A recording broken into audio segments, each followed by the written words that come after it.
तो सर्वनाश की जड़ है विषय चिंतन। ये बहुत बड़ी बात है।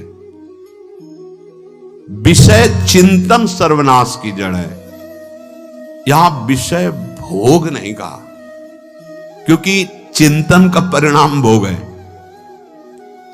पहले चिंतन होता है।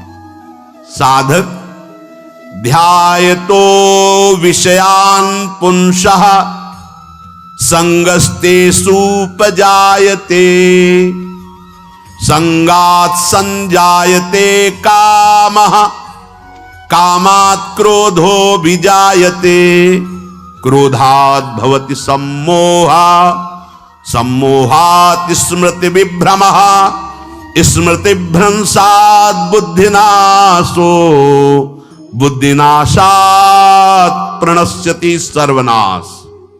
कैसे हुआ?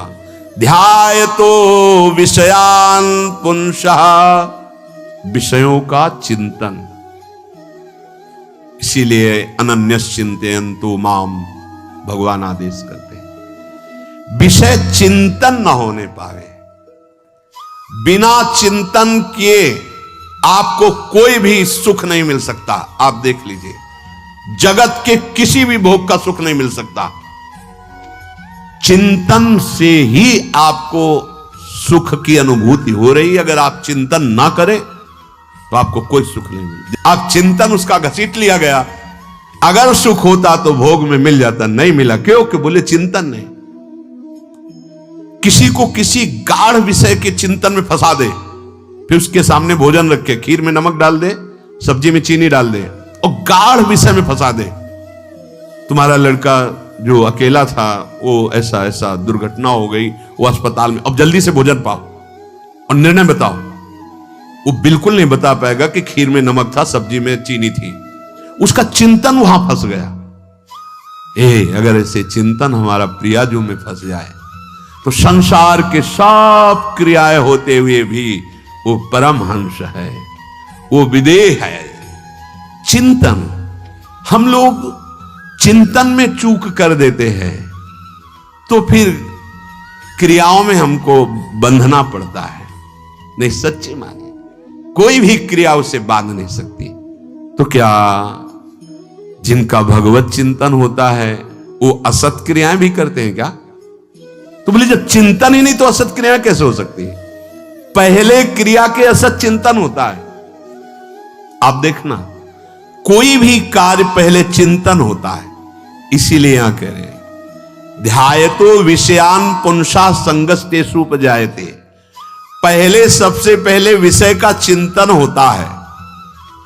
अगर विषय का चिंतन ना होने पावे तो आपको कोई फंसा ही नहीं सकता। भोग, कोई भी भोग नहीं फंसा सकता है। जहां विषयों का चिंतन हुआ तो संग की प्राप्ति, विषय भोग की प्रबल इच्छा, प्रबल आसक्ति, और वो जो चिंतन हुआ था वही आपको सुख दे रहा है। वही, वहां सुख नहीं है, आपके चिंतन का वहां सुख। जैसा चिंतन, अगर आपका चिंतन विक्षिप्त कर दिया जाए, एकाग्र ना होने पाओ, तो किसी में आपको सुख नहीं मिलेगा, पक्का। अगर वही चिंतन सावई मना कृष्ण पदार विंदे हो तो कोई सुख है। गोपी जनों के पति भी हैं, पुत्र भी हैं, पूरे परिवार की सेवा करते हैं और बड़े बड़े परमहंस उनकी चरण रज वंदना करते हैं। क्यों? क्योंकि उनका चिंतन भगवान का हो रहा है। एक भी वृत्ति शरीर चिंतन में नहीं, बलिहारी है। मुरारी पादार्पित चित्त वृत्ति। विषयों के चिंतन से विषयों में आसक्ति पैदा होती है। आसक्ति से विषय कामना की प्रबलता और क्रिया होती है, और क्रिया में बाधा पड़ने से क्रोध पैदा होता है। क्रोध से मूढ़ता छाती है, मूढ़ता से स्मृति भ्रमित हो जाती है, स्मृति भ्रंश से बुद्धिनाश होता है, और बुद्धिनाश ही सर्वनाश है। इसलिए चित्त का निरंतर अधिक समय तक सावधानी पूर्वक भगवन नाम में, भगवत लीला में, आप सब भगवत कृपा पात्र जन हैं, चिंतन न बिगड़ने पावे। होता क्या है कि क्रिया से तो हम सावधान हैं, समाज है, क्रिया से तो हम सावधान, क्योंकि समाज भी है, व्यवहार भी है सामने, लेकिन चिंतन तो कोई नहीं जान रहा ना, अंदर ही अंदर हम क्या चिंतन कर रहे हैं। तो साधक चूक कर बैठता है। देखो, बाहर चूक होगी तो उसका प्रायश्चित हो ही जाएगा, चार लोग निंदा करेंगे, पिटोगे, अपमानित होगे, प्रायश्चित। लेकिन अंदर जो हमारा गलत चिंतन हो रहा, पूरा का पूरा अंदर हृदय मलिन कर देगा, हमें उस बात का प्रायश्चित भी नहीं होगा, हमें जलन भी नहीं होगी कि हम गलत चिंतन कर रहे हैं, क्योंकि सावधान नहीं है। खास बात साधना में चिंतन संभालने की है। काम, क्रोध, मोह, स्मृति, भ्रंश, बुद्धिनाश, सर्वनाश कारणत्वात्। देवर्षि नारद जी कह रहे, चित्त का जहां अधिक चिंतन होता है वही हमारी तन्मयता बन जाती है, वही हमारा स्वरूप होने लगता है। बोले बहुत कामी पुरुष है, बोले बहुत क्रोधी पुरुष है, बोले बहुत नीच पुरुष है, पूरा संबोधन होने लगा उसके लिए, क्योंकि वो उसी चिंतन से, वैसी क्रियाओं से। अरे बोले तो बड़े भगत हैं, भगवान के स्वरूप है साक्षात। जो हम अधिक चिंतन करते हैं वही क्रियान्वित होता है, जो क्रिया होती, चिंतन होती, वैसे हमारा स्वरूप बन जाता है, वैसे हमारी स्थिति हो जाती है। सांसारिक विषयों और विषयी पुरुषों का शरीर संग, वाणी संग, मन के द्वारा संग, ये आपके अंदर विषय चिंतन बढ़ा देगा, विषय क्रियाओं में लगा देगा। इसलिए बहुत सावधान। विषय में कोई ताकत नहीं है, विषयासक्ति दुर्गति कर देती है। एक बार देवर्षि नारद जी जनक जी से कहा कि आप विदेह राज कैसे हैं, पत्नी भी है, परिवार भी है, सब वैभव भी है, वो आप एक राजा होते हुए विदेह राज। उनका आज विश्राम कीजिए, कल सुबह चर्चा करेंगे। तो रात्रि में अपने शयन गृह में देवर्षि नारद जी को शयन कराया और अपनी अर्धांगिनी से कहा कि आप जाकर शयन कीजिए देवर्षि नारद जी के साथ, जो आज्ञा। अब वहां देवर्षि नारद जी के समीप जब नारद जी ने देखा कोई स्त्री, तो शकिल गए और शकिल गए। वो आज्ञा जैसी हुई थी, जब दीवाल मिली तो दीवाल की तरफ मुंह करके लेटे रहे। अर्धरात्रि में उठी और चली गई। देवर्षि नारद जी सुबह गए और कहा कि ये क्या मजाक था आपका, यदि आपको ऐसा ही व्यवहार करना था तो आप हमसे कह देते तो हम बाहर जाकर शयन करते, आपने ऐसा क्यों किया? क्या हुआ महाराज? जब हम वहां शयन कर रहे थे, कुछ रात्रि व्यतीत होने पर आपकी अर्धांगिनी आई और लेट गई सैया पे।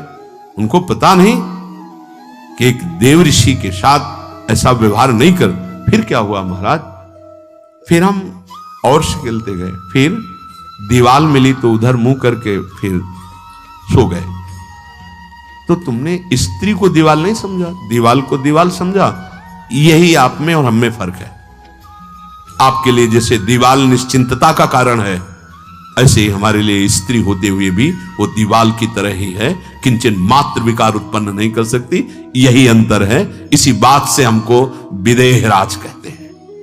ये स्थिति अब कह दे स्त्री शरीर और दीवाल में क्या ज्ञान की विशेषता? वो जड़ है और चैतन्य नहीं। ये शरीर भी जड़ है, चैतन्य आत्म तत्व है।